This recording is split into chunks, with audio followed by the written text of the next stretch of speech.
tema kita adalah bagaimana membangun usaha dan memoderasi keyakinan meraih keharmonisan. Saya melihat tiga ini memang saling terikat atau saling berkaitan. Kalau kita rasakan manusia itu terdiri dari badan dan batin. Badan membutuhkan usaha, ya, untuk penghasilan kehidupan. Kalau tadi dikatakan Romo Widya, Romo Surya mengatakan, wah, biku kan tidak kerja. Ini saya agak bingung. Karena kalau guru dikatakan pekerjaan, guru kan kerja. Iya. Kalau biku kenapa tidak dikatakan pekerjaan?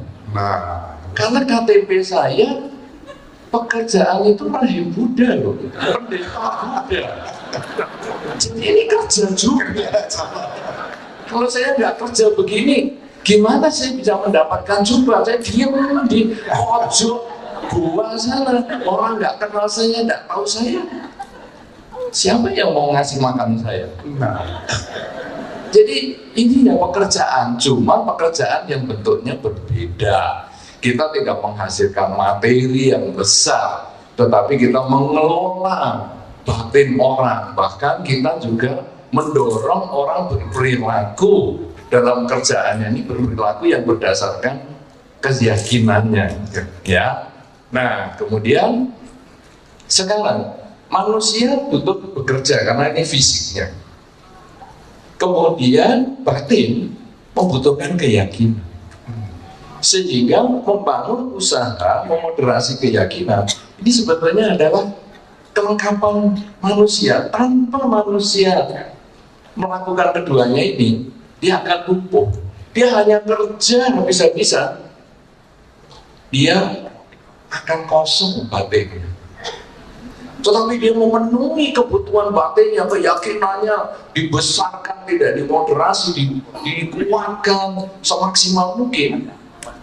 Dia nanti bisa mengganggu kenyamanan hidup kebersamaan. Karena keyakinannya yang kuat.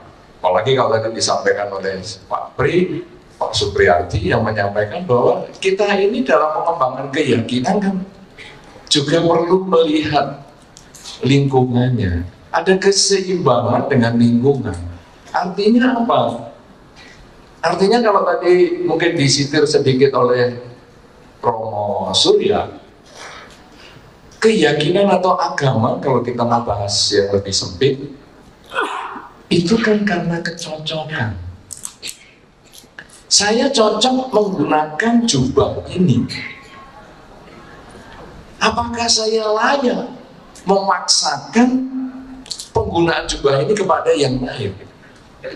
Apakah Pak Herman harus saya paksa supaya pakai jubah biar seragam? Atau Pak Arif atau Romo Surya saya paksa untuk jubah? Tidak. Dan beliau pun juga tidak bisa memaksakan pakaian beliau kepada saya. Ini baru pakaian. Kecocokan. Makanan juga sama. Saya suka makan pecel misalnya, karena dari Blitar. Saya tidak bisa paksa orang lain harus makan pecel yang sama. Karena ada beberapa orang mengatakan, aduh aku nggak suka pecel. Harus suka, karena saya suka, kamu harus suka. Nggak bisa.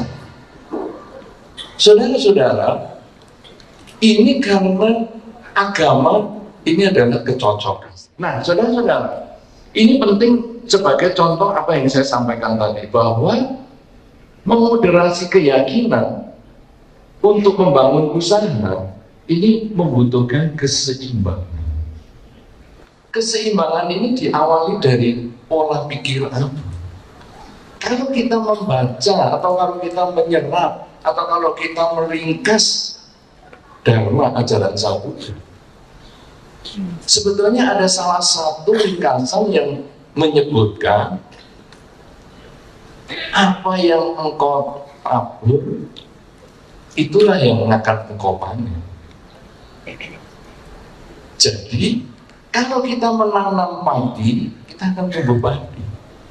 Kalau kita menanam jagung, kita juga akan memanen jagung. Tidak pernah sebaliknya. Artinya apa, saudara? Ini yang kita harus masukkan dulu di dalam keyakinan dharma kita. Bahwa apa saja yang saya lakukan, apa saja yang saya ucapkan, apa saja yang saya pikirkan akan kembali pada diri saya sendiri. Saya melakukan kebaikan akan kembali ke diri saya. Saya melakukan kejahatan juga akan kembali ke diri saya. Hidup ini seperti cermin. Saya sebelum masuk atau duduk di atas ini, saya tadi ke toilet dulu. Dan saya mengamati toilet di sini sama dengan toilet-toilet yang lain. Ada kacanya. Ya kan? Ada kacanya. Lalu saya mengamati orang-orang di sebelah saya di toilet itu, di depan kaca. Dan Anda mungkin juga akan ngalamin. Ketika Anda cuci tangan, tanpa disadari otomatis mata itu melihat kaca.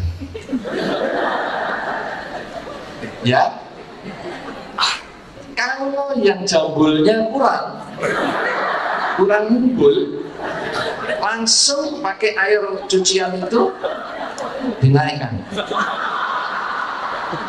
Biasanya kalau nggak ada air,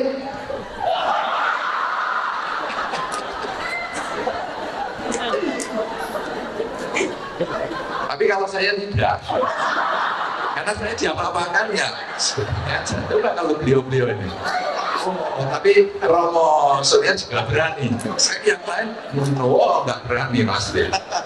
Nah, saudara-saudara, apa yang saya maksudkan di sini? Orang-orang itu lalu melihat di depan, tuh rambut kurang bagus. Yang dilihat kan kaca, rambutnya kurang bagus. Tapi yang diperbaiki dirinya sini. Kok bukan kacanya? Kan aneh. Jadi mestinya jika kurang bagus di sisirnya kasih ayo, udah. Tapi rambutnya sendiri. Kemudian beberapa wanita, tapi saya tidak pernah masuk ke ruangan di wanita. Saya tekankan dulu ini, jangan sampai salah. Klarifikasi dulu. Lihat bibirnya dulu, kemudian di dekor. Dekorasinya mungkin murah atau apa, tambahin dekorasinya. Nah, saudara-saudara, ini adalah prinsip hidup. Kita kadang melihat orang lain, itu sebetulnya sikap orang lain. Kadang-kadang kita merasa, kenapa ya kamu kok jelek sama saya? Kenapa ya kamu kok jahat sama saya? Kadang-kadang kita mulai menghajar orang itu yang jahat sama saya, yang jelek sama saya. Padahal sebetulnya prinsip kaca ini, yang jelek saya, gambarnya jelek, wajahnya jelek, yang saya perbaiki saya. Berarti sebetulnya perilaku saya inilah yang mengkondisikan orang lain bertindak seperti itu. Sekarang, kalau kita memoderasi keyakinan, sebetulnya adalah menggunakan keyakinan kita ini untuk membangun nilai-nilai positif di dalam masyarakat. Sehingga kemana saja kita pergi, kita selalu bahagia dan menciptakan kebahagiaan untuk orang lain. Apa yang harus kita miliki? Kalau tadi saya sampaikan bahwa sesuai dengan benih yang ditabur, demikian pula buah yang akan kita panen. Kalau demikian, saya ingin mendapatkan kebahagiaan seperti kaca tadi. Saya ingin rapi, maka saya harus menyisir atau saya lihat gigi saya, kemudian kalau ada cabenya, tidak saya bersihkan di gambar itu, tapi saya di gigi saya sendiri. Kalau saya ingin bahagia, maka saya harus membahagiakan orang lain. Apa yang ingin saya dapatkan, saya lakukan untuk orang lain. Apa yang saya ingin hindari, maka saya tidak melakukan untuk orang lain. Dan tadi contoh-contoh dari Pak Arief sangat bagus sekali. Jadi mungkin Pak Arief merasa terganggu dengan ngoroknya istri. Dan ya mungkin ya Pak, maaf loh Pak, maaf. Ya, kalau nanti di rekamannya ditonton istri saya dimarahin, minta maaf. Dan mungkin Pak Arief juga merenungkan bahwa di dunia ini banyak arif-arif yang lain punya pengalaman yang sama. Karena mengorok itu bukan hanya milik laki-laki.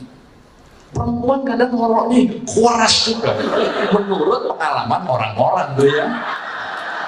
Saya soalnya bukan praktisi, maaf. Nah, saudara-saudara, kemudian Pak Arief atau Romo Arief ini lalu merenung, kalau saya hanya lakban